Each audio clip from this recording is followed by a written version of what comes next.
Hello YouTube fans, here again, and I think why not? I talked about Tarzan, the Ape Man, why not this one? Classic from 1984, Tarzan of Stone. That's right, Tarzan of Stone. I actually love this film. I love it.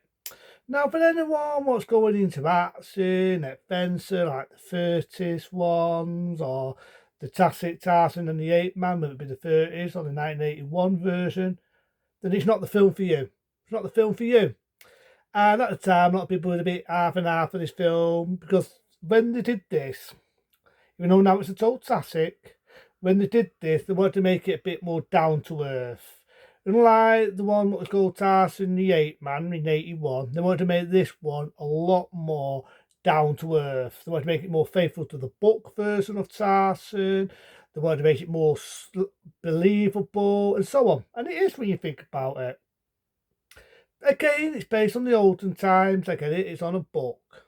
So it starts off with a family. They have a horrible accident. They're trapped in the Amazon jungle. I'm assuming they die. You've got these apes. And believe it or not, these were not real apes. The guy that saw this, right, did the effects, was the same guy who did the effects in 2000 and Space Oddity in 1968. And he thought of doing the same idea. So we had actors dressed up as the apes, mechanical face and everything. And the way they did it, even today, just like the scene with the apes in 2000 and Space Oddity and this, I dilute the directed them effects. I dilute them because you would not even know in the middle age, you think, how the fuck did they pull this off? But that's how they did it. So you got these apes, you got this one ape, you assuming it's the leader of all the other apes, and it's an asshole. That's how I'm going to describe it. I was calling it a fucking asshole. Because what does it do? It kills the mother's baby. Right? It's the father, but it kills the mother's baby. Because it doesn't want anyone to take over the phone. It doesn't want anyone to be the leader. Basically, it's a dick. So this poor mother ape finds the baby. What these family what died, they got stranded on the jungle, she finds a human baby, you get it. That's Tarzan. So it starts off at first, you get a young lad fucking around with a knife again, that's Tarzan. The fucking arsehole ape swats him. How he doesn't kill him, I don't know. He's a young lad at this point, but he fucking swats him and batters this poor lad. Basically, this ape is a fucking dick with all the other apes. It kills babies. It doesn't want anyone to be the king. He's the king. Any babies around, you're going to get fucking killed. You get in my way, I'll fucking kill you. That's the ape. Then a couple of days later, you get Christopher Landor, now as the man. That's right, that was my test. Being Tarzan.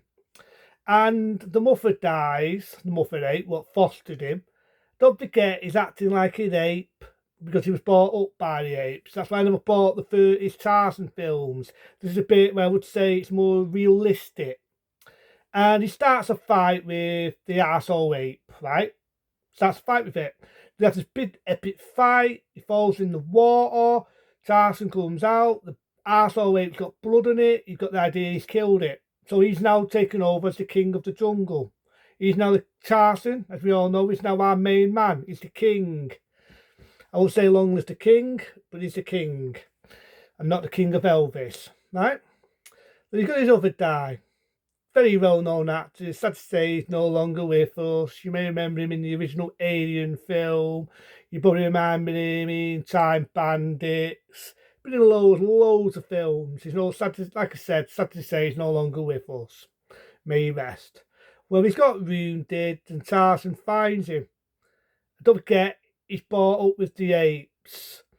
And these people are trying to rip him off, and he gets Tarzan, and he tries to teach him English. It turns out he's an ancestor, Tarzan. Of the family what got killed, he is an ancestor of these people of Gravestone. So he takes him, these are upper task people, your typical snoopy up the own ass people. But he takes him back to London. He teaches him English. He teaches him how to use a knife and fork. You don't pick food up with a hand. And I buy that. I fucking buy it 100%. The upper task people were half and half about him. There's a bit where he's in the tin a day, but it's one guy, real snoopy arsehole, typical fucking very, very poor, really upper task fucking arse wipe. And you've got Dane in it. And I actually like Dane in this. He's not like dub the fucking more, do more, I should say. I'll just get a fucking mess up her name, you know what I mean? She's not like the one in Tarzan of the Ape Man, right? Bo Derek, do more. She's not like Bo Derek, you know what I mean? There's no excuse for her to get her tits out and a bust and an ass. In this, she's more ladylike. Well-known actress, very pretty actress in that era. There's a bit of bonking, but it's not in your face. And there's a bit where they got one of the apes who was a friend of his, who gets killed, gets shot, breaks his heart. Then you got another guy with his friend, he falls down the stairs and he dies. Which again is like a sad scene. The one that helped him out, he moves, he's crying, but he fucks off and leaves him. And the one who's the love interest of Jade, he dies of fucking hit and Tarzan runs out, fucking acts like an ape, almost swats his fucking die. And you get the idea, he's not seckled. He was brought up by the apes. He was brought up by them. He doesn't know anything different. So the main man, his mate that helped him, comes back. He wants to go back to the jungle. And that's what happens. He goes back to the jungle, takes his toes off, not all his toes, just his shirt, goes back to the jungle, and it ends. And I actually like this film. I mean, it's one of them, if you're going into it for an adventure film, a comic book feel, just go to the one with fucking Bo Derek. That's the one that fucks up her name. Go to the one with Richard Harris if you want to see an adventure feel, comic book feel. If you want to go to that comic book feel, not realistic, die with his hair slicked back, the golden days of black and white movies, just watch some of the 30s, 40s Tarzan films.